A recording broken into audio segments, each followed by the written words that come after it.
all his overlords. Perhaps he just wants them to be with his main strike force. This could go disastrously long for Savior. If he commits himself to this attack and loses, he's going to lose all of his overlords to Stork's Corsairs. Stork now with the DT. Savior coming in to try and take down the shuttle, intercept the shuttle before it attacks that base at the 1230 position.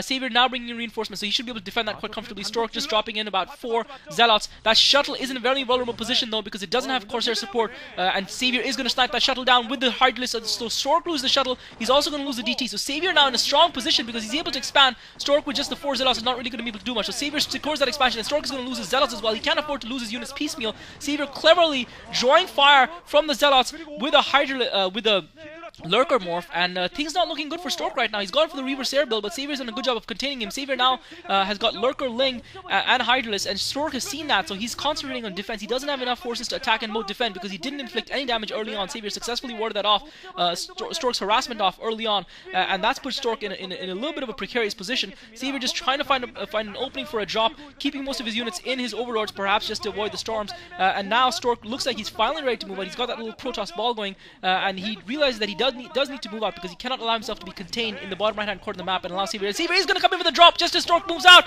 and Savior is actually going to be able to drop all over Stork's main. Savior dropping all over Stork's main. It's just a question of how much tech Stork's going to lose. He's going to lose that gas for sure. Loads of Lurkers, Hydralisk, and Lings as well. Stork finally dropping the Reavers down. A couple of Lings close in. Stork has got enough support. He loses a shuttle as well. This is Savior at his best when it comes to Scourge Micro. Stork looks like he is going to finally close this out, but the key is how much damage Savior is going to do. Definitely Savior is taking down that.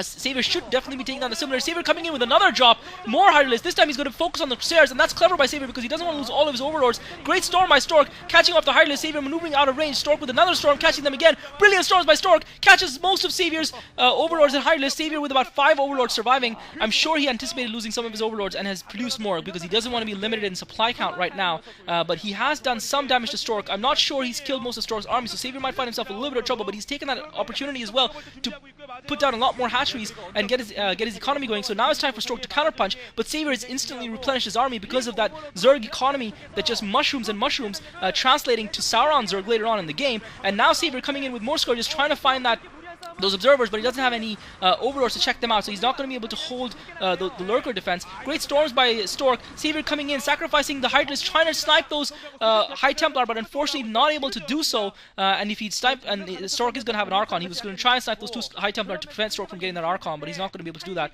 So Stork does have a decent sized army, but he needs to inflict some economic damage on Savior here because Savior's army is going to replenish and be replaced a lot quicker than Stork. And Stork with no air defense right now, his shuttle highly vulnerable.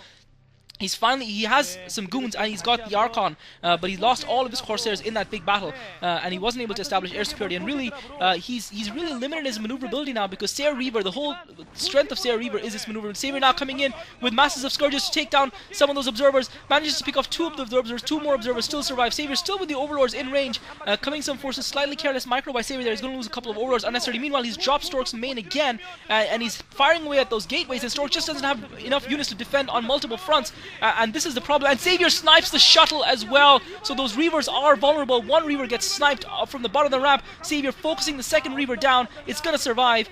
Savior doing a good job of trying to absorb some of the damage with the overlords, but Stork's army is being whittled away piecemeal here by Savior. He's being taken apart bit by agonizing bit, and that is no good to Stork. He really needs to inflict some damage. He still hasn't been able to reach a single of Savior's expansions. Now finally it looks like he's trying to make a move at the 1230 expansion. I'm not sure if Savior's got reinforcements in play there, whether he's teched up to high. We haven't looked at Savior's base in a while, and whether he's got Nidus Canals going. Stork now with a group of speed upgraded Zealots coming in to support those Dragoons, which are being caught off guard by Hydralisk. He needs to get those Zealots in place.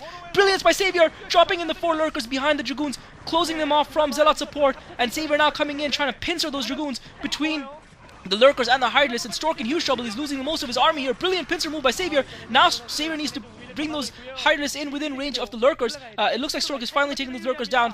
Now Stork is going to be able to close in on that 5 o'clock expansion, but he's lost a lot of Dragoons there because those Zealots just didn't arrive in time, and Savior's positioning with the Zealots was quite brilliant, but it looks like Stork might be able to take this expansion down. Savior's losing most of his Hydralisk in play in the base. He's got reinforcements coming, but he doesn't have enough of them. Stork's Reaver has finally crawled its way down to that 1230 expansion. It looks like Stork should be able to at least take this expansion down. Savior looks like he's going for another critical drop.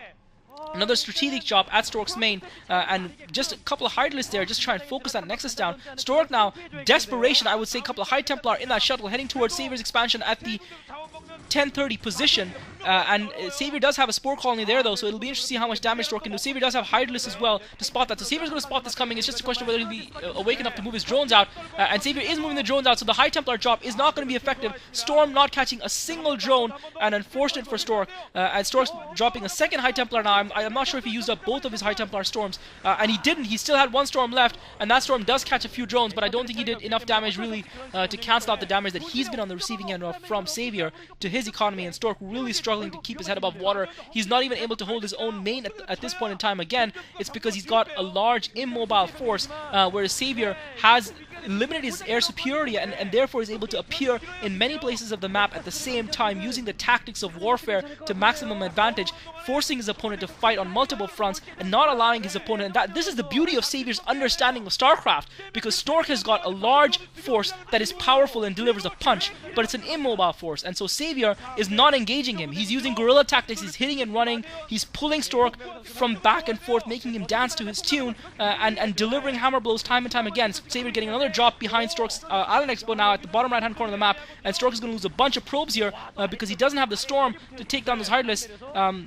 And Savior doing some significant damage, further damage to Stork's economy, and Stork is in tatters right now. This game has just completely slipped out of his grasp, and I don't think there's anything he can do right now. He doesn't have the resources or the economy to rebuild his force rapidly, and his force that he had has been whittled away. He hasn't been able to replace it. Savior's reinforcements keep popping out, and Savior is playing the perfect Zerg here against Stork. Stork finally with another group of Zealots out to support his army, but I fear it's too little too late. Meanwhile, Savior, with positioning of those Hydralisks, is actually completely limited that expansion. I thought he might kill a few probes and then get taken out, but that hasn't happened. Savior now coming in, trying to snipe a couple of observers, but he doesn't have the overlords around to actually be able to do that, so he's going to lose most of the units there, the Hydralisks as well as the observers. Stork pushing out with his ball, and really, he did kill that expansion. In fairness to Stork, he did kill that expansion at the 1230 position, but I still feel Savior is in a much stronger position, because Stork's economy is in tatters, whereas Savior's is relatively intact. Stork now getting that expansion up at the 630 position, so here's the chance. If Stork can keep some pressure on Savior with this big army, he might be able to turn this game around. Savior does have Lurker spread though, and he's got masses of Zerglings coming around.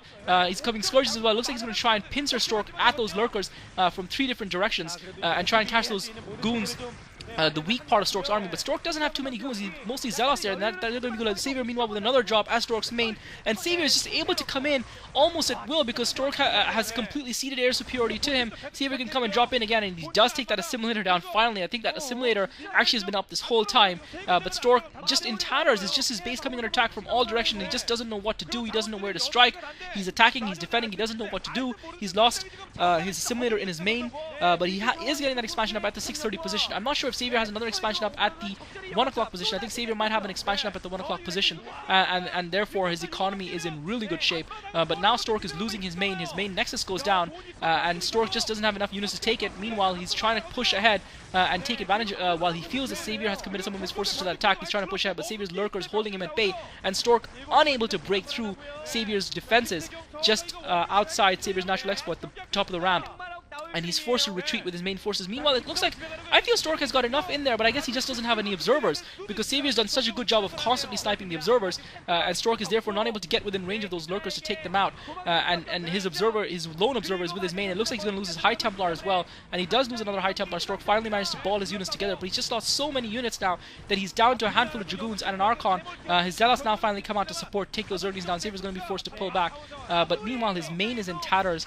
He's losing his tech right, left, and center, and it looks like Savior is closing this game down. Stork in huge trouble. It looks like we are going to have the epic matchup of Bisu versus Savior to decide the Protoss versus Zerg race wars. And even though Jaedong isn't playing, and thank you to you guys who left a message informing me that Jaedong chose not to participate because he had been invited but decided to practice for the OSL finals instead. That's understandable, obviously, so we'll forgive him that.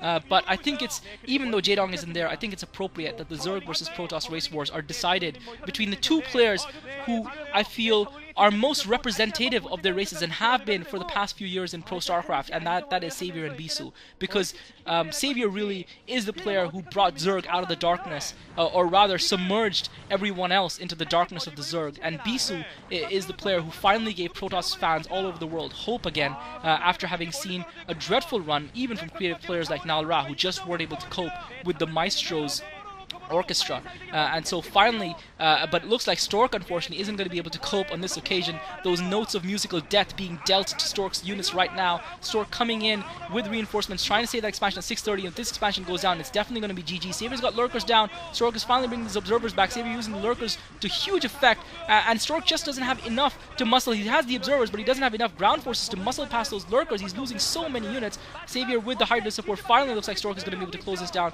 and he does. But Savior's going to have reinforcements coming soon, and Stork is in no position to produce reinforcements. So this is going to be GG right here. Stork's economy is going to be finished, and Savior's is in good shape. And Savior has the superior army. He's just waiting for reinforcements to arrive. And it looks like Stork's probes are going to run into Savior's army there as well. And that's going to be very unfortunate because he's going to lose all of his probes. He's just got a handful of dragoons and a zealot there. Stork looks like he dropped behind Savior's expansion, I believe at the 1230 position. Stork now with the storm on Savior, and Stork GG's. He knows it's over. It's hopeless. The Maestro's taken him down.